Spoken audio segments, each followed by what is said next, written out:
Ladies and gentlemen, welcome to the Conspiracy Farm, where we don't start the conspiracies, we just add the water. And now, your host of the most state-of-the-art, most informed podcast on the interweb, I present to you Pat Miletich and Jeffrey Wilson. Ladies and gentlemen, are you ready for war?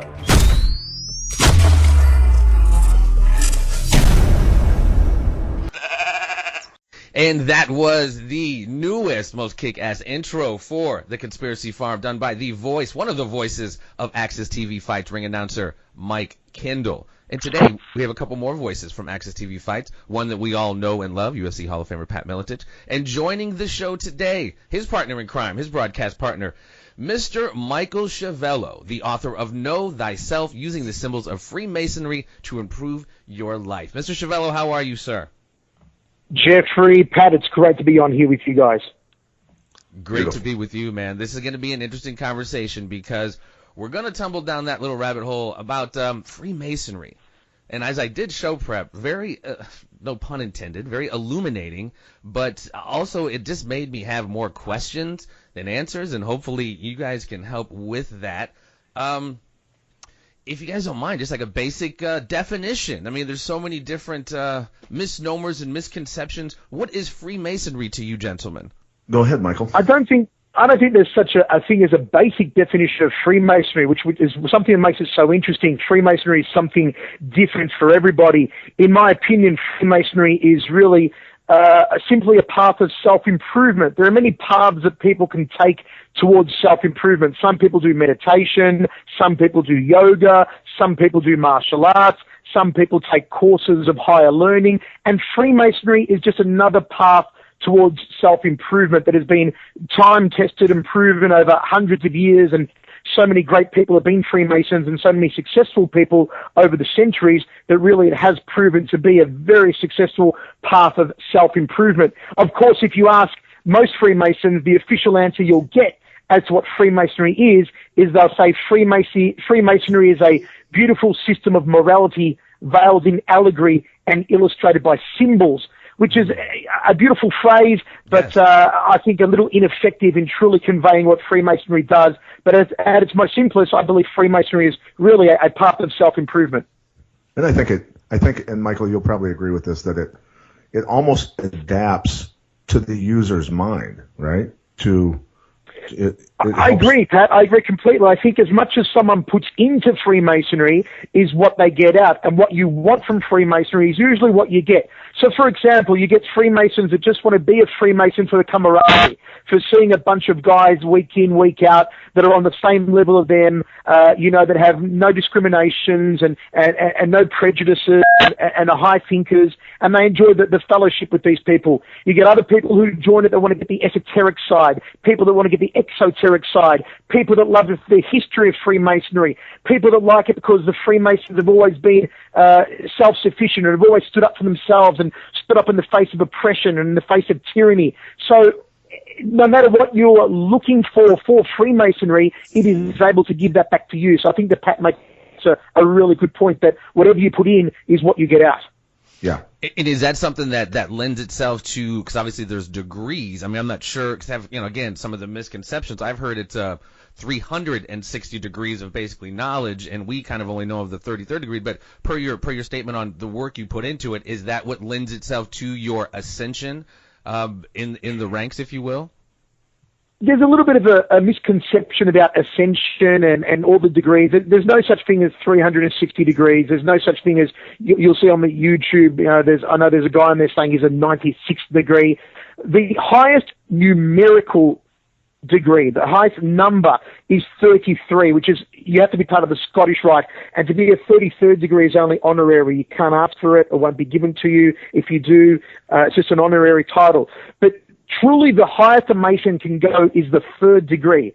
So once you become a 3rd degree, once you become a Master Mason, that's as high as you can go. And then really you branch off on a horizontal, rather than keep going up, up, up. You can go join the York Rite, which goes all the way up to the Knights Templar degree. You can join the Scottish Rite, which goes up to a 32nd degree. As I said, the 33rd is only honorary. But either way, you must be a Master Mason. You must be at the very least, which is the very most, a third degree. And really, if you're a 32nd degree, it doesn't mean you're any higher than a third degree. All it means is that you've taken a little bit of, let's say, extracurricular study. You were that passionate about it that you wanted to learn a little bit more. Okay. But within those first 3 degrees of Freemasonry, Jeff, is really all you need to know. There is so much there that there's more than a lifetime of learning. There's 10 lifetimes of learning. Oh, at least, yeah, it's insane. Well, yeah, I mean, just doing show prep. Like I said, I have more questions than answers, so I can only imagine once, getting into this information. Again, to the origins, you guys, what are again, this is one of those things that it gets kind of convoluted and it's hard to pin down. Nobody's really sure, actually. It's Michael, you can explain it a little more if you want, but I think Pat just hit it really on the head right there. No, you're right, Pat. Nobody is really sure. You'll get a lot of opinions on how Freemasonry began and where it evolved from, and they are only opinions. There is no surviving manuscripts and no surviving documents that say Freemasonry began here. Now, a lot of people will trace the birth of modern Freemasonry to the formation of the Grand Lodge, the first ever Grand Lodge, which was in 1717 in London at a tavern when 4 Masonic lodges met, and they developed the first ever Grand Lodge of United Grand Lodge of England. But it's frivolous to say, well, that's where Freemasonry started, because you don't meet as a bunch of dudes in a pub and say, hey, let's begin Freemasonry. Obviously, they were practicing this before, and this had been practiced hundreds of years before in things that I believe emanated from the ancient mystery schools, the Egyptian mystery schools, the ancient Greeks, the times of Pythagoras especially, who is still mentioned in Masonic ritual, right through to perhaps the Knights Templar, to perhaps the revolts they had in the Middle Ages in England, the peasant revolts that led to the Knights Templar, and the medieval stonemasons guilds. I mean, there is so much mystery surrounding the development of Freemasonry, but in my opinion, I believe we are the modern-day carriers of a lot of very ancient mystery school teachings that can date all the way back to ancient Egypt and also Pythagoras. Well, and I'm glad you said that, because that's essentially where kind of my studies over the years have kind of gone back to ancient Egypt and even previous to that. But something you mentioned, you're like, there's no, as far as pinning down when it started, there's no written record, there's no real tangible evidence of where to pin it, how to pin it down. And in my opinion, enter the conspiracy mind, this is by design. And in my opinion, this goes back to even previous to ancient Egypt, because in my humble opinion, we're taught that history is somehow linear. We were somehow these ancient cavemen, big game hunters, and now we're so cool and sophisticated technologically now. I think there was a previous ancient civilization prior to Egypt, which they teach in the mystery schools, which gets into, I think, the history of our origin, and not to get into the extraterrestrial or any of that. I think there was ancient technology. We were way smarter. I wouldn't say way smarter. We were definitely smarter and had access to advanced technology, and I feel there was some big cataclysmic event, and the survivors of that, and we can enter the conversation of Thoth and some of the Hermeticism, those descendants and those survivors went on to keep that information secret about our origins. And again, this is my conspiratorial mind, and I think that's kind of, in my opinion, or to my understanding, some of what the Masons or other some secret societies are about. Specifically the Masons, I think their stuff goes back to that ancient Egyptian mythology and history. Sorry to ramble there, but what are your thoughts on that? He's really going down the right road, though, isn't he, Michael?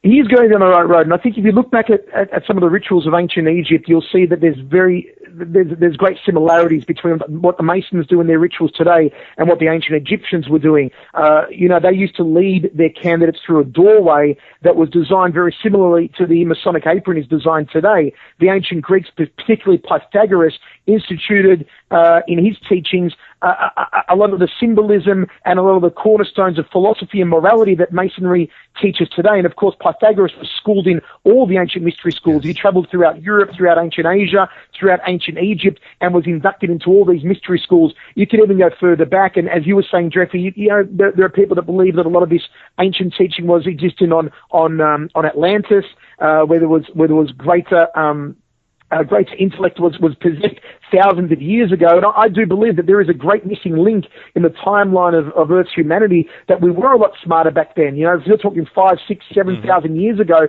when people could map the constellations by looking at them and map the stars and map outlines of coastlines and things like that. Things that today even our smartest scholars from greatest universities could not do. These people were doing. You even look at the construction of the pyramids, you know, some 5,000 years ago, to build a structure that stood the test of time and build it to such perfection. I mean, if you read a book, say, by Graham Hancock, who's written books extensively about the formation of the pyramids, to build those structures so large to such perfection, latitude, longitude, the center stone be erected over the dead center of the base of the structure, and to survive today, it's just amazing. These are things that our architects, our builders cannot replicate today.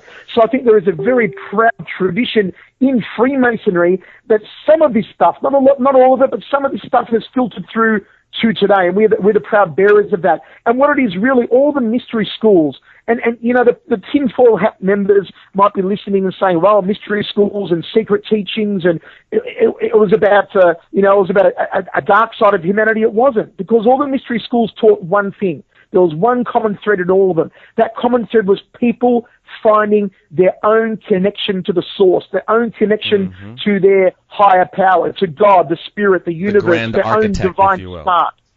Exactly, which really is self-improvement. That's what it was. That's still what Freemasonry is today. And as I said, there are other avenues you can use to do this. Martial arts, yoga, meditation, Freemasonry is just another avenue to ignite that divine spark and become the best person you can be. Well, and Pat, jump in there, buddy. No, well, I'm just, when I think about, higher education, martial arts, all the other examples, I don't think the difference being is that Masonry is designed specifically to find deity, to find connection with deity, and to better yourself. Martial arts, in a way, is higher education is many times now anyway. Not to search for true knowledge, but more of a search for a piece of paper that says you can be trained to do a job by an employer, right? So I think that in my mind anyway, Masonry is on a whole nother plane. I mean, it's kind of subjective, right? I mean, like I said, I do believe people could get more in touch with the source via martial arts. But, I mean, I think what you're talking about or alluding to, there's a deeper understanding to, I think, going back to this mystery school stuff. It really, I think, takes it to another level as far as getting in touch with that grand architect, that essence, if you will. But going back to something you just mentioned, Michael, Graham Hancock, big, huge fan of his, Eric Von Donigan, John Anthony West, so many of these people who've really kind of upset the whole conventional understanding of basic Egyptology, etc. They say the pyramids were built in whatever 2,500 BC for Khufu or whatever, but from geological evidence, even the Sphinx, they're talking about tens of thousands of years earlier. You know what I mean? So it's just I find it very, very fascinating because and you're right, Jeffrey. I'm reading The Sign and the Seal by Graham Hancock at the moment, which he traces the path of the Ark of the Covenant, the Lost Ark,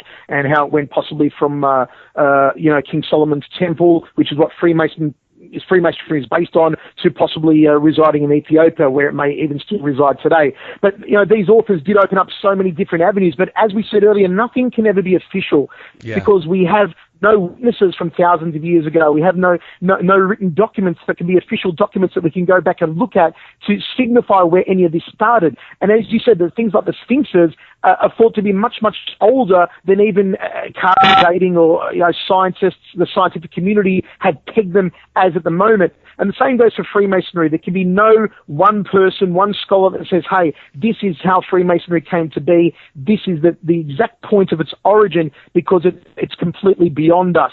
And I think that's one of the beautiful things about it, is that it's such an ancient method of teaching that is still so applicable in today's society, which is why there's still 6 million Freemasons across the world, which is why I see so many more young people coming back to Freemasonry now and joining lodges, because they are looking for something in their life that isn't a religion, but that will teach them how they can become the best person they can be. That's very powerful, man, very powerful. And I think, again, man, something... getting into what the title of your book, the using of symbols in Freemasonry to improve your life. Something that I've always felt that the ancient people knew, and again, I don't want to get into like some tarot too astrological, but they had a sense of energy that we don't. And I think some of these old, like your Pythagoras, some of your ancient construction, I think a lot of this information was hidden in the construction of some of these sites, like Göbekli Tepe, the Sphinx, some of these temples. A lot of it had to do with celestial procession and mathematics, as you mentioned, and power within that, and also sound. I don't know if you're familiar with the term of cymatics, but being able, utilizing sound to create geometric. I think there was just a lot of stuff that was going on as it relates to mathematics and geometry. And even today, like St. Louis, if you look at the arch, it's directly lined up with the civil courts building that has a pyramid on the top with two sphinxes pointing in the other direction, in opposite directions. You can get into the layout of Washington, D.C. and their supposed layout. It's interesting, the mathematics and the not just the layout from a architectural standpoint, but the energy that can reside within that architecture. What are your guys' thoughts on that? Go ahead, I believe you've hit an interesting nail on the head there, and symbolism is at the crux of Freemasonry. We teach our lessons via symbols. So symbols do impart a lot of energy. But as I mentioned in the book also, I believe that a symbol only has as much power as you allow that symbol to have upon you. Therefore, if you see, let's say, a working tool or a symbol of the third degree of Freemasonry, not in America, but in English Freemasonry, Australian Freemasonry, a lot of European Freemasonry, is a pencil. Okay, and you may think to yourself, well, what possible teaching are you going to garner from a pencil? You're right with that, and that's about it. I can't see how Pythagoras or Lao Tzu or Confucius or any of the ancient teachers would have, installed a lot of knowledge into something like a pencil. To the everyday person, a pencil is something you're right with, but to a Freemason, a pencil means so much more because we allow that symbolism to have power over us. We allow that power to be ingrained on our minds and our memory and our learning, so it means something to us. If you see a beehive, you walk through a garden and you see a beehive in a tree, you think, all right, cool, there's a bunch of bees in there, I've got to be careful, they may sting me. But to a Freemason, a beehive is a symbol, again, of the third degree, and it means something completely different to us. Michael, if you see a pyramid, seeing a pyramid on a $1 bill should have no effect on you because it's only a picture on a $1 bill. But when the conspiracy theorists think, well, it stands for the New World Order and Illuminati and Big Brother watching over you, they are now allowing that symbol to have negative connotations on them. If they choose not to allow this symbolism to affect them, it won't affect them. Pat, you were jumping in there? I was going to say, and I'm sorry you were getting to a point, Mike, which I'm glad you got to. So I apologize for trying to break in, but I was going to, having gone through your book and read, I think it's that you mentioned the Bee Hive. You can maybe explain a little bit about that and why its significance is so important, and educate maybe Jeffrey and the listeners a little bit on that, just as one example out of your book. The Bee Hive is an interesting one. Basically, what we are taught in Freemasonry about the Bee Hive is that it represents everyone working together, pitching in, helping each other out, and being a happy society for doing that. And when you look even closer at the construction of the Bee Hive and the working principles of the bees are the most altruistic creature in existence. No creature works harder than a bee, and no creature works for the benefit and gain of the rest of their community more so than a bee. And then when you look at the structure of the beehive, you can look at its structure and trace it all the way back in similarity to a stone called the omphalos, which existed at the Temple of Apollo in Delphi. And that was said to be the center of the world, the navel of the world. So there's a lot of representation and symbology behind the beehive as well, that it symbolizes that we all come out of a central location, a central navel of the world, and we're trying to reconnect with that navel, reconnect with that source from which we came. But in order to reconnect with that source from where we came, we've got to connect with each other, just as the bees do, because bees are amazing creatures. Einstein once said that if all the bees on the planet died out, so too would mankind. I'm paraphrasing there, but he said something along those lines. And now that you mention that, Michael, seven different species of bees are on the endangered list because they're spraying pesticides. Right, which is scary, and you, as I said again, you can look at something like a beehive, walk past one in your garden, and you think, well, I've got to get rid of that. These bees could scare me. But Freemasons dig into these symbols, and we meditate on these symbols, we study these symbols, and we think, what do these symbols mean for us? How can they affect our life?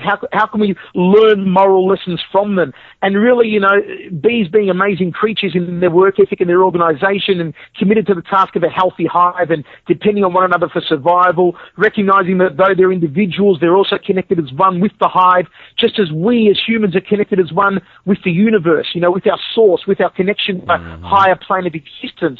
And the way that bees perform in harmony and they live in harmony with each other, harmony is one of the great supports of Freemasonry. And given that a Masonic Lodge is a representation of the individual, for someone to achieve a utopian state, they have to achieve a harmonious fusing of the three aspects of their makeup, body, mind, and soul. And there's no more harmonious state in existence than inside a beehive. Bees live in the greatest of harmony. So I'm just sort of giving you an example here of how deep you can go into symbolism if you choose to. And I could talk for hours on the beehive. Yeah, it sounds like it. No, that's so very fascinating, and that's powerful. That what you said about we're in charge of how we define these things and the energy and the power that we give it. Like that sounds kind of flippant and kind of, but that's real. We are very much so in charge of the juice that we give these things in our life. And now you think about this. Jeffrey, it's so true. And a lot of these conspiracy theorists and tinfoil hat wearers, as we call them out there. Hey, watch out now. You're on the conspiracy farm now. Come on. But a lot of people allow these things to affect them, whereas they shouldn't allow them to affect them. If you walk past a Masonic building, you see a square and compass, that symbol has no power over you. It's not going to zap you. It's not going to produce a thunderbolt or a lightning strike that's going to strike you dead where you stand. Satan's not going to come out and greet you, on a corner if you're going past a Masonic building. It's not going to have any effect on you. New World Order's not watching you. Illuminati's not watching you because you see a square and compass on a building. Just walk past it. But if you choose to look at it that way and you choose to look at it like that's an evil symbol, then that's that's a choice you're making. That's freedom of choice. That's freedom of will that you have. You are making that choice. Freemasonry isn't making that choice for you. No, you're right. No one else is making that choice for you. You are making that choice just as we make the choice as Freemasons, Pat and I, to embrace these symbols as some of the most beautiful symbols in the world that can teach people about morality and how to live their lives better. We choose that. But people tend to choose, pentagrams and stars and pyramids and 666s and the number 13. Yes. These things are only given power, as I said, if you allow them to give you power. Well, and that's so interesting you say that, man. And I just talked to my mom, and we're having a political discussion about Trump and Hillary. It's like when I say ignorance, it's not a slam. It's people's lack of information becomes dangerous. We live in a society where they're trampling people for iPhones. So their willingness to go to really kind of learn, what I hear the other day in my show prep, they didn't notice. It took like 2,000 years to notice of stellar precession watching that the Earth had a wobble. So I mean that's the patience that took, and we just don't have that today. And unfortunately, we, like you said, we filter these images through a serious lack of information. Right. And Jeffrey, what the other thing is, and I believe it's a problem, and I do discuss it in the book in a chapter about the checkered pavement of Freemasonry, because in all Freemason lodges you'll see a checkered black and white tiled pavement on the floor.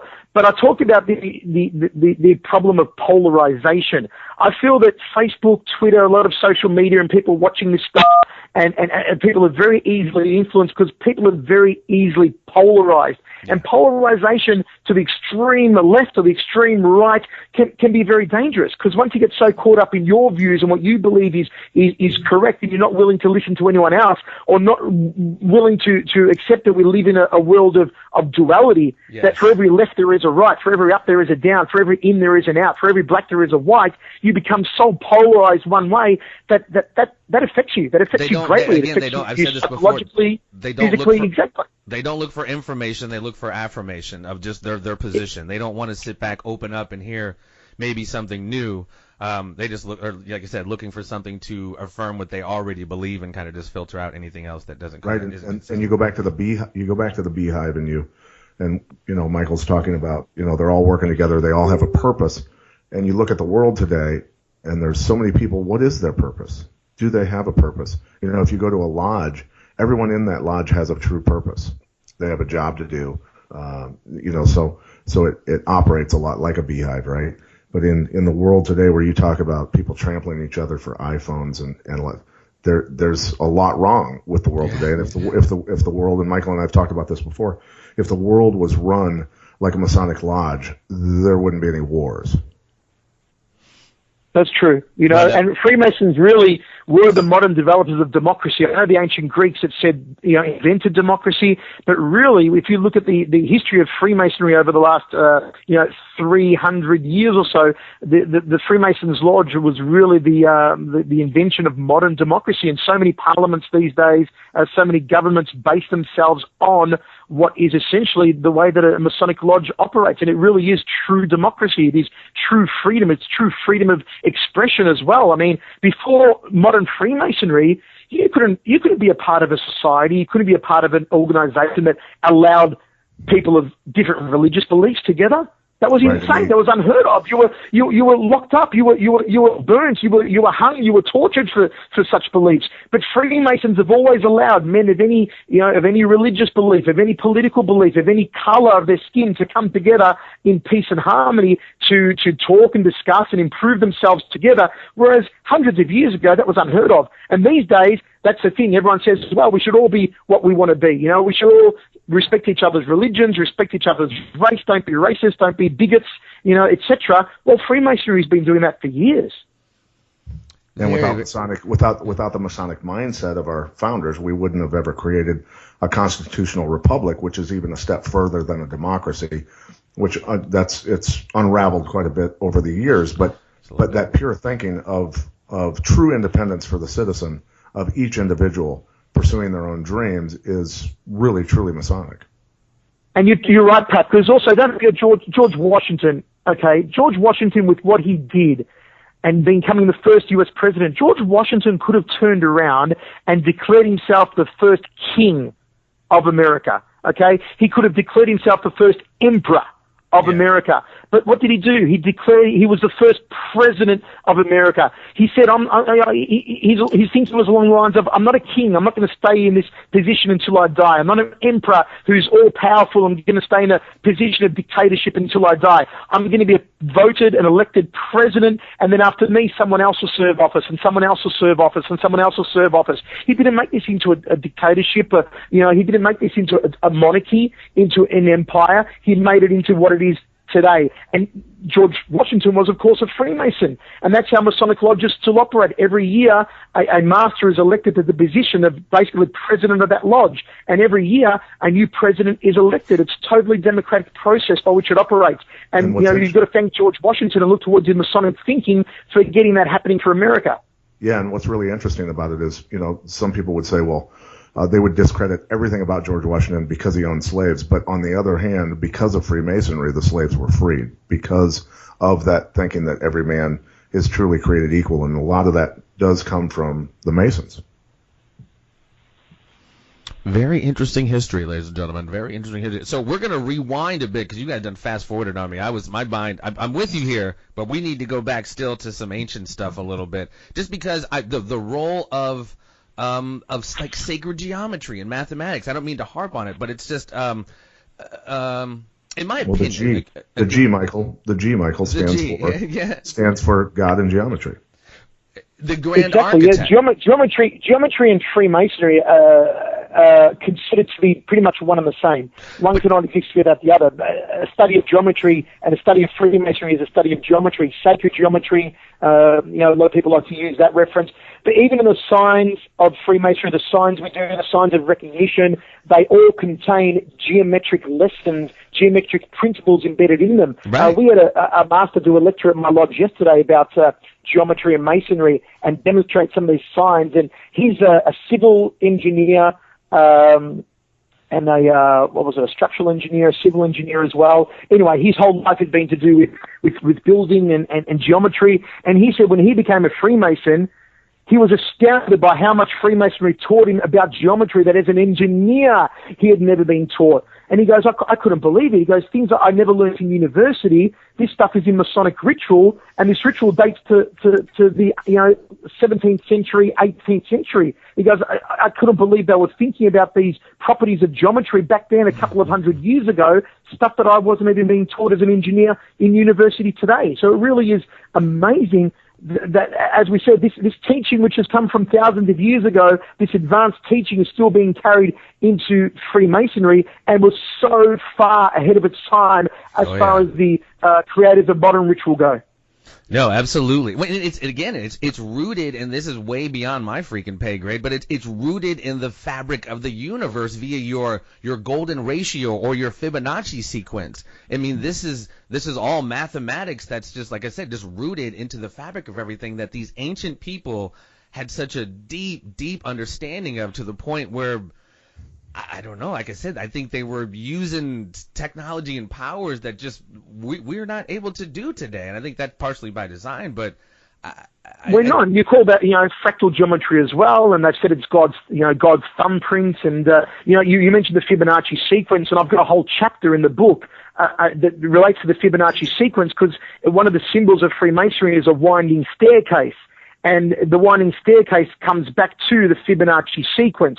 And there's so many, again, moral lessons to be taught via a winding staircase, which relates to the Fibonacci sequence. And the Fibonacci sequence is something we see also in nature. You look at a pine cone, you look at a hurricane, you look at a pineapple, you look at various flowering plants. You look at a galaxy. You know what I mean? You see a galaxy, you see evidence of the Fibonacci sequence.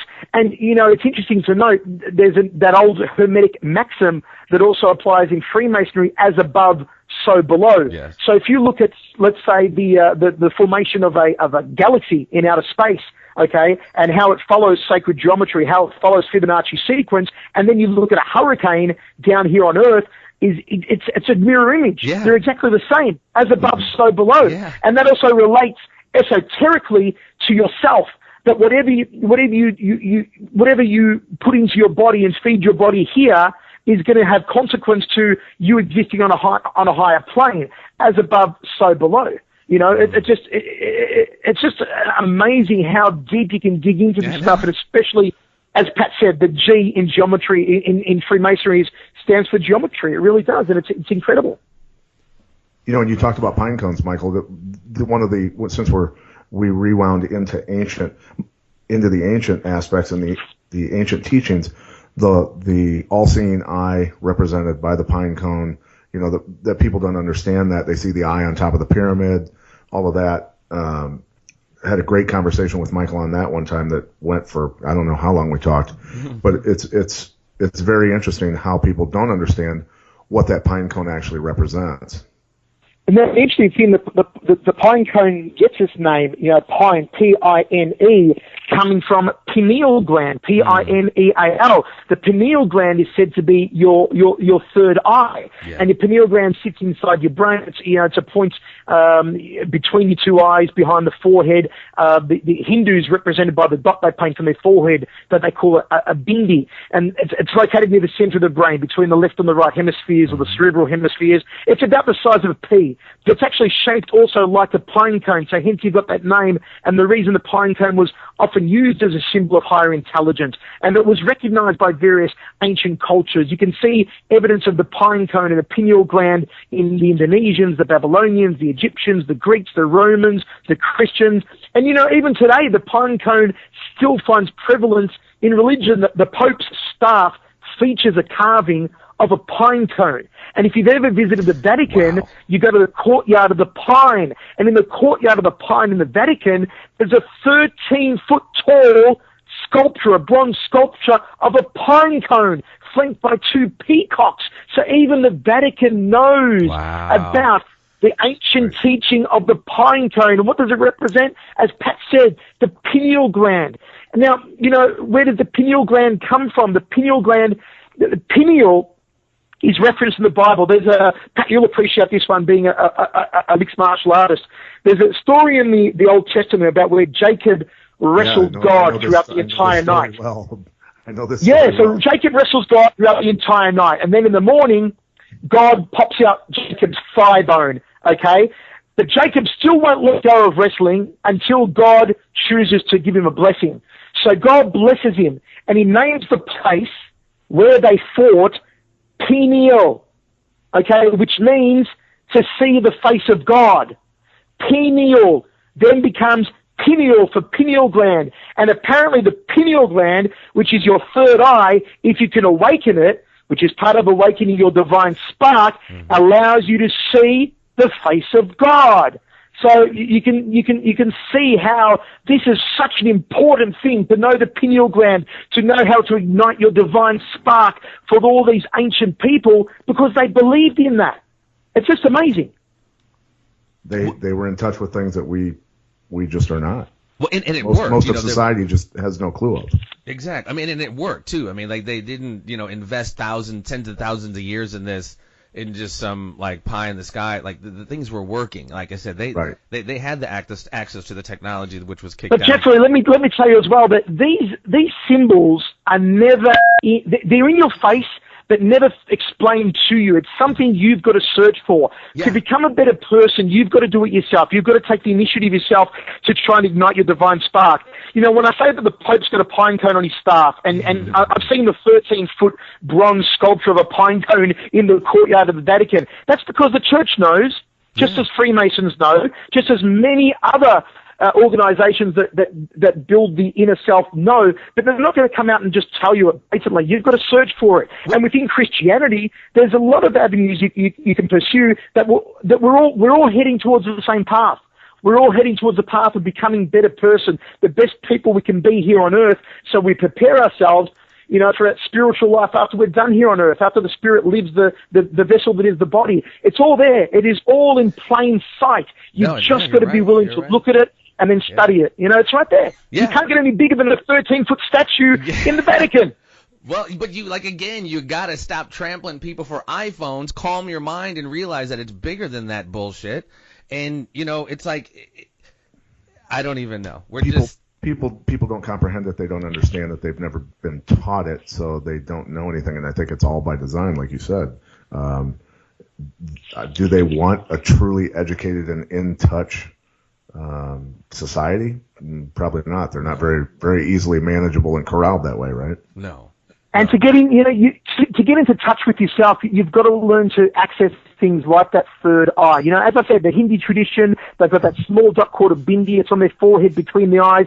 And people that do yoga are going to appreciate this as well. It marks the third eye, but it also alludes to the location of the sixth chakra. You've got the chakras running through your body. I was just going to ask you about that. Chakra. Right, the sixth chakra is known as the Anja. Now, the sixth chakra, Jeffrey, deals with telepathy, imagination, visualization, intuition, all which contribute to clearer vision of your spiritual nature over your material. So it's said that the sixth chakra is where a person's ego, their habits, their false ideas of racialism, their misidentifications are dissolved. And that corresponds to the purpose of Freemasonry, which is to subdue the passions. So it's through that subduing the passions and learning, as we say in Freemasonry, to circumscribe our desires and keep our passions in due bounds, that we're able to elevate our consciousness and rise above our purely material selves, the selves that will line up outside an Apple store overnight to get that latest iPhone. We've got to rise above that if we're going to elevate ourselves above being just material beings. To transcend. Exactly. Well, one of something we spoke on, and this is, again, we're not doing too bad here, we're only 30 minutes in. That's a misnomer, big misnomer that I really had to educate myself on, just kind of coming from a Baptist Christian background. And again, in my opinion, I think Christianity, modern Christianity, and this is not to knock anybody's religion, gang, out there. I believe it's just a modern version of some ancient stuff. When you go back to Horus and Osiris and Isis, you start talking about the similar biology to a Jesus or a Mithra or a Attis. There's been several deities, if you will, with a similar biology. I guess searching for that really helped. But Lucifer, a misnomer about Lucifer. We've heard biblically about the character, the individual Lucifer, as, I believe, a fallen angel. Help me, help everyone, our audience, resolve the difference and correct the kind of miscorrection of what Lucifer symbolizes. Lucifer, when it was written into the Bible originally. Now, Lucifer, you got to appreciate, is a word that comes from Latin. So the original writing of the Bible was the Gospels, the Old Testament was not in Latin at all. It was in Aramaic, it was in Hebrew, but definitely wasn't in Latin. So that is proof there and then that the term Lucifer is a more modern invention than when these texts were actually written. What Lucifer is not a fallen angel. Lucifer translates as light, as the light bearer. And what the light bearer is, a light bearer is something that is the first light. You're bearing the first light, okay? Let's visualize it as a torch. You switch on a torch and that torch breaks the darkness. Well, okay, what's the darkness that the ancients knew? Darkness the ancients knew was nighttime, okay? Nighttime was the first evil that mankind knew, because when it was night, they couldn't see. There was dangers from animals because they couldn't see, predators that were hunting after them in the night. They couldn't see each other, etc. But only when the sun came up was the darkness broken. But before the sun comes up, there's another light. It's the planet Venus. Okay? The planet Venus rises. It is the first one to break the darkness, and therefore the planet Venus is the Lucifer. The planet Venus is the light bearer. And, people often point to Albert Pike, who wrote Morals and Dogma, which is a long-standing book about Freemasonry. And let me say, people say that Morals and Dogma is the Bible of Freemasonry. No, it's not. Scott, Morals and Dogma was just one book. No, it was one book written by one man, and you can choose to agree with him or not. It says at the start of the book, it says, I'm paraphrasing again, but the Scottish writer Freemasonry basically said to people before they read the book, hey, you know what? This is Albert Pike's opinion. Take of it what you will. Now, I believe that Albert Pike, when he wrote about the seething energies of Lucifer, could have used a better word than Lucifer. He really could have. Would have saved us Freemasons much headaches over the years of having to answer all these anti-Masonic questions and people saying, well, we worship Lucifer. No, we don't. What Luciferian path or the energies of Lucifer refer to is the morning star, is the planet Venus, is the light bearer. It's the search for light. It's the very antithesis of dark, satanic evil. It's not evil. What he's saying is there's a light that breaks the evil, that it breaks the darkness, and you need to do that in your life. What he's saying is by embracing the seething energies of Lucifer, he's telling us you've got to break your darkness. Now, if your darkness is ignorance, if your darkness is sitting on your couch all day eating junk food and drinking gallons of Coca-Cola and giving yourself a disease, if your darkness is smoking 2 packs of cigarettes a day and killing yourself, if your darkness is spending your money in all these material pursuits and not enhancing your education or your spiritual side of your life, you've got to break that darkness. You've got to ignite the torch. You've got to get the seething energies of Lucifer, which again is that first star that breaks the darkness of the night, which is what the ancients knew as the first ever evil. It's got nothing to do with Lucifer being a fallen angel or the devil. That was something that was put in the Bible much later on. It was never originally planned to be that. So that's been completely misconstrued. And the original in the Hebrew says, how you have fallen from heaven, bright morning star. There was no reference to a fallen angel. It was the morning star falling from heaven. Why? Because it broke the evil. It broke the darkness of the night.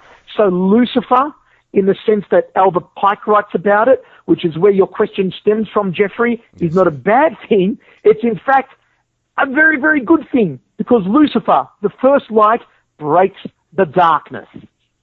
So they're going to take that soundbite right there. Like, Lucifer is a good thing. Michael Schiavello's a Satan worshiper. Like, no, that's so, that's so huge. Going back to even the symbols, how we choose, we make the choice to define these things in our mind. Like, we let so many people and so many things do our thinking for us. And it's so, not to get into the Illuminati, but it's such an illuminating thing. The Illuminati means the light bear, the light, education, knowledge. It's not necessarily a bad pejorative thing. Jeffrey, let me also tell you too that you probably got this in one of your questions, but I think it's good to address it now. But a lot of the anti-Masonic stuff, you hear people say we worship Satan and you worship Lucifer and all this. Let me just say, I'm a 32nd degree Mason, and I'm also I've gone all through the York Rite up to Knights Templar, and I'm a master of a lodge here in Las Vegas. So I've pretty much done all you can do in Freemasonry. I've learnt it all. I've studied it all. There is no mention of Satan Okay, there's no mention of it at all. It's a requisite for a Freemason that you believe in a higher being. Okay, and we don't qualify Satan as a higher being. If a Satanist wants to join a Masonic lodge, he'll get kicked out. He won't even get through the door because we don't acknowledge Satan as a higher being. You can worship Jehovah, God, Allah, whatever it might be, but you can't worship Satan. Satanists aren't allowed to become Freemasons. Yeah, there's Christian pastors in my lodge. Yeah. Right, exactly. We've got a lot of Jewish brethren, we've got a lot of Christians, we have some Muslims as well. They're all welcome. But a lot of this anti-Masonic and Satan stuff stems from a guy called Leo Taxil. Okay? Now, Leo Taxil was a Frenchman who was a very staunch Catholic to begin with. But then for some reason, Leo started to write all these bad things about the Catholics. His original name was actually Gabriel Jogan Pages, and he was born in the south of France. I think it was like the mid-1850s. He was schooled by the Jesuits, and he had a really good academic record, and he was, very, very heavily into Catholicism, and then he started writing all this bad stuff about the Catholics for some reason. Anyway, he later joined the Masonic Lodge. Now, he joined the lodge, didn't get all the way through, because when they found out that he'd written all this bad stuff about Catholicism, they didn't want him in the lodge anymore. So he got booted out. So what does Leo Taxil do? Okay, he decides now to write all this crap about the Freemasons. He's going to make up that the Freemasons worship Satan. He's going to make up that the Freemasons worship some devil called Baphomet. There's no mention of Baphomet in any Freemasonic ritual anywhere. He's going to mention that we drink blood and all this stuff, only because he was pissed off that the Masons kicked him out, just like the Catholics kicked him out earlier on. Now, mind you, he prints up all these documents, all these fantastical stories that people take as being true, and they eat them up because, wow, this guy's exposing the Freemasons. Look, they're Satanists. Look, they drink blood. Look, they worship the goat devil and all this stuff. It was all a lot of crap. It all came from his imagination because he was pissed off he couldn't join the Freemasons. And then later on, what do you do? Leo Taxil comes out and says, hey, everybody, it was all a joke. It was all a hoax. He came out publicly and said it. Now, the anti-Masons don't bring this point up, but he came out and said it was all a joke. And I'm not sorry for it. I don't care. He laughed at it. He goes, I fooled you all. It was all just the work of fiction. But that's what people don't read. People just think, wow, this guy wrote about it, so you're all Satanists. Well, you know what? It's like believing everything on Facebook you read. It's not true. Leo Taxil would have been the greatest Facebook troll of all time if he was alive today. Well, let me. The saying goes, it's easier to fool people than to convince them they've been fooled.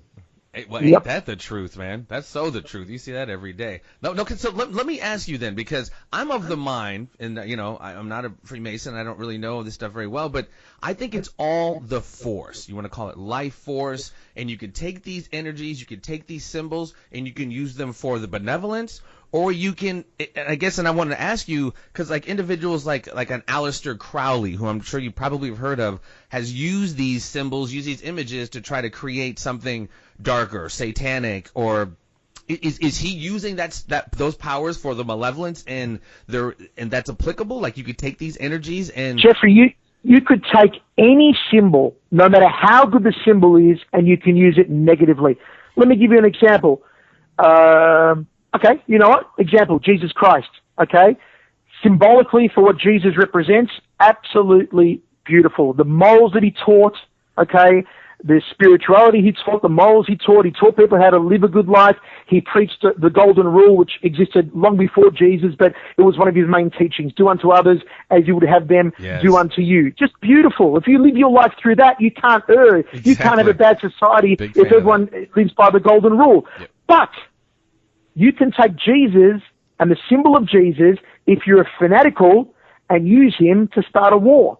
Use him to torture people and put people on the rack and burn them at the stake. True. As we've seen throughout history. In the name of Jesus, thousands and thousands have died and have perished. You're taking one of the most beautiful symbols, or if you choose to, you believe that Jesus is a real person, you're taking one of the most beautiful people in history and using that person for something very bad that he would not have approved of. Do you know what I'm saying? There's that duality we spoke about earlier, Jeffrey. For every white, there's a black. For every up, there's a down. Okay? And people like Aleister Crowley, and there's other people, sure, they'll take Masonic symbols and turn them into something bad, but I'm pointing out that it doesn't matter what the symbol is, anything in the world can be bad. You think to yourself, what's something really good in the world? Something really good. Okay, water. Water's great. We all need water to survive. We're all going to drink water. Okay, but there's a duality to water. If you drink too much water, you can drown yourself. Yeah. If you go in the ocean and you go under the water for too long, you can drown. Yeah. So again, something that's good can also be bad. Sunlight. Sunlight's good. We all need sunlight to live. Plants need sunlight. Humans need sunlight. Animals need sunlight. Let's look at a daffodil. A daffodil follows the sunlight. It points to the sun during the day. It follows it across the sky.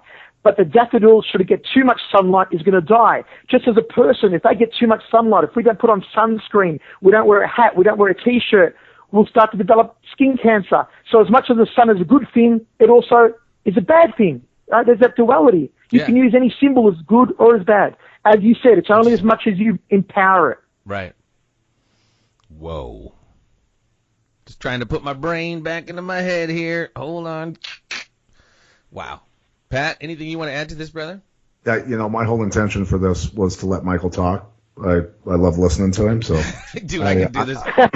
we discuss this stuff on the road every week, Pat and I. We have these detailed conversations every week on the road, so he's heard it all. Yeah, you guys might need to ask Mark Cuban if you guys need an assistant, because that'd be great to tag along.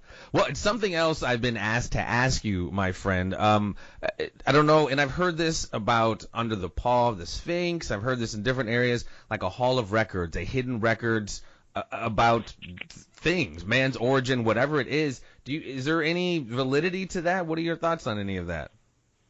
I do believe there is a validity to it. I do speak about it extensively, again, in my book, and it comes under the chapter about the pencil. We mentioned the pencil earlier on. Now, the Masonic Pencil represents every thought and every action you perform in your life being written into an eternal book, okay, a book of records. And obviously this is not a physical book where you can go and pick up, turn the pages of a physical book. This is a book on a different plane, on an astral plane. Now, it's said that there is a hall of records on the astral plane, on the Akashic plane, and that this hall of records is something that can actually be accessed by anyone. There was a famous prophet called the Sleeping Prophet back earlier in the 1900s. I think it might have been around 1940 or 1950, named Edgar Cayce here in America. Yep. Now, Edgar Cayce was known as a sleeping prophet. Edgar Cayce could go into trances, and in these trance-like states, he said that he could access the Akashic records that were believed to exist on the astral plane. So therefore, they're on a non-physical plane. And these Akashic records are a compendium of all the universe's knowledge. So the name actually derives from the Sanskrit word akasha, which translates as space or sky. So these are the records of all existence from the beginning of time, logged for eternity. Now, Cayce used to consult people who were sick, who had illnesses. And I think he consulted something like 15,000 plus people, journeyed to these Akashic records some 15,000 times during his life. Mind you, he wasn't a doctor. He had no more than a high school education.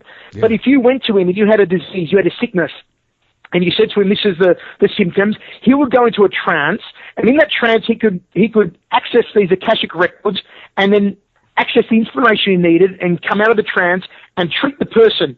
And he was able to treat someone and they would be cured. There's very famous stories about a young woman that had a chronic case of grip, and after visiting with Edgar Cayce several times, she was cured. And what he was said to be able to do was go to these Akashic records, and he was also able to tap into the mind of any person on the planet and retrieve the information he needed. So therefore, in this trance state, his mind would basically visit the minds of anyone else he needed. Say he needed to visit the mind of a prominent doctor or a scholar or something, and pluck the information he needed. And that all comes back to there being a great consciousness, something higher than ourselves, something we are all a part of. Because when we think of thought, Jeffrey, we can't undo that thought. Once we've thunk a thought and once we've performed an action, you can never go back. Now, if, as Einstein said, energy can't be destroyed, it can only be transferred. You can never destroy energy. Well, your actions are energy. Your thoughts are energy. So once you think a thought, that energy can't be destroyed. It has to go somewhere. That place that it goes is onto that astral plane. It goes maybe into some people say the ionosphere. It goes onto that hall of records. And therefore, if it's energy and it can't be destroyed, it must be able to be accessed. So it's like the cloud. there you go. It's like the cloud. Now, this stuff, again, has been in Masonic teaching for hundreds of years at least. The proof of that, as I mentioned, is in the symbolism of the pencil in the third degree. Okay? Now, there being a book of records, people might go, well, it's a lot of hogwash. Well, go to the Bible. There's many, many Bible verses that all mention some sort of book in which all our actions and knowledge are recorded. Exodus, Lord says to Moses something along the lines of, whoever has sinned against me, I will blot him out of my book. Okay, and the Psalms say something along the lines of, thine eye could see my substance, yet being imperfect, and in thy book all my members were written.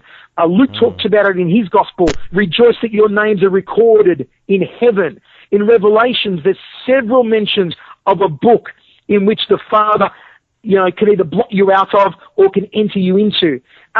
There's so much proof throughout history of some sort of hall of records and Akashic record. And again, it just amazes me that Freemasonry was talking about this stuff that New Agers are talking about now, right. And it's all the craze, all the trend. We've been talking about it for hundreds of years. Well, and that goes to the for lack of a better term, and the agenda to hide it. These, for lack of a better term, secret societies have provided this conduit of, hidden information. Let me jump in there for a moment, Jeffrey, because Freemasonry is not a secret society. So just let me point that, be really specific about that. Another misnomer about another huge misnomer. If we were a secret society, we wouldn't have our square and compasses for all to see on top of our buildings. That's true. If we were a secret society, we wouldn't have Shriners hospitals that give completely free healthcare for any child, whether their parents are Freemasons or not, okay? We wouldn't have Shriners parades. We wouldn't have scholarship programs that Freemasons have in every state where they send kids to higher learning and scholarship programs. You wouldn't be able to jump online and buy Masonic books like mine. You wouldn't be able to buy bumper stickers and pens and rings and lapel pins. If you were a secret society, you wouldn't know about us, okay? Well, we're not a secret society. Yeah, I'm sorry. Yeah, go ahead. I'm sorry. Okay? Freemasonry is there for anyone to look into and join and become a part of. The thing is, we're not just going to go online and publish, say, listen, this is how you do this is how you do that, and this is everything. If you want to be a Freemason, you've got to knock at the door, as we say, of your own free will and accord. It's got to come from you. It's not going to come from us. We're not Jehovah's Witnesses. We don't go knocking on doors and petitioning you to join a lodge, okay? You've got to come to us. And once you come to us, we'll say, hey, all right, come on in. We'll show you about. Take a look around, see if Freemasonry is for you. Here's what we can do for you. Here's what we can teach you. But it's definitely not a secret society. Is it a society with secrets? Yes. Is it a society with secrecy? Yes. But something is only a secret, Jeffrey, until it's known. It's only a secret. Freemason's secrets, Jeffrey, are only a secret to you until you find them out. And if you want to become a Freemason one day and find out those secrets, they're no longer a secret. Interesting. Jeffrey the Freemason. I couldn't even... I like it. Yeah. I like to see that picture, man. Jeffrey with Pat and Michael, boy, that'd be interesting. Good stuff. It's all about growth and development, quite frankly. And if that is that next step or a next step to... because I'm literally all about, getting in touch with that essence, man. And not trying to go material and really, understanding my role, or not my role in this whole universe and my relationship to the Creator, if you will. And you know what, Jeffrey, you actually, you really just hit it on the head right there. You really just hit it on the head. Know yourself. That's why I named the book Know Thyself. Yeah, because joining something like Freemasonry or joining any other pursuit of self-improvement all comes down to knowing yourself. That's important. That's a call to action. That's really the secret to life. And when people ask the question, why are we here? It's to know yourself, know thyself, know what you're all about, know how you can reconnect back to your source, and know how you can become the best you can be here on earth while your spirit inhabits this fleshy vehicle, and then know how after that you can still be better. Your spirit can attain the highest levels. There's a saying in the third degree of Freemasonry that Freemasonry teaches you how to die. And a lot of people think, oh, God, that sounds morbid. You're teaching us how to die? What, you're going to teach us how to kill ourselves? No!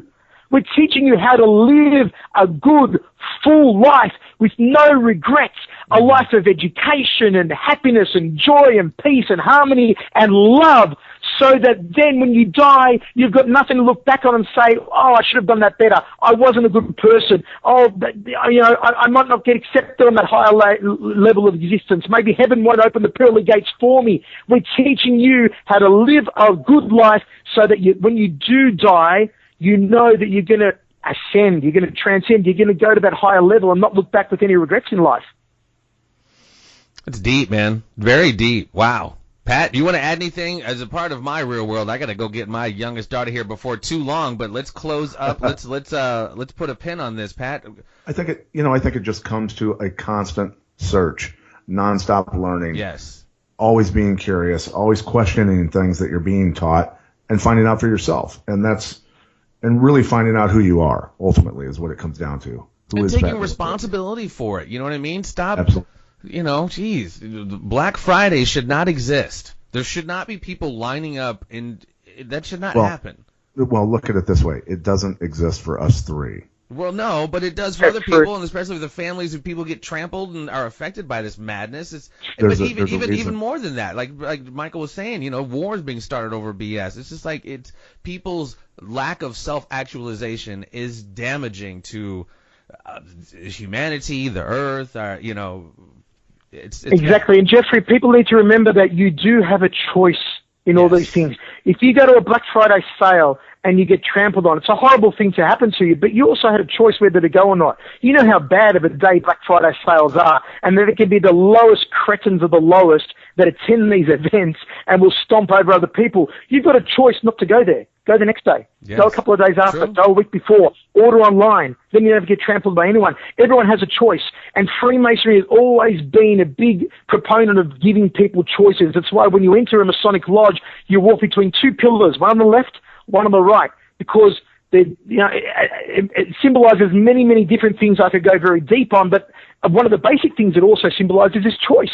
That we all have a choice, and let's not be polarized, as I said earlier, by one extreme or the other. Try and walk a balance through the middle of those two pillars, okay? And realize that whatever happens in your life, you do have free will, okay? You've got a choice to let things affect you or not affect you, okay? If you're sick and you're suffering,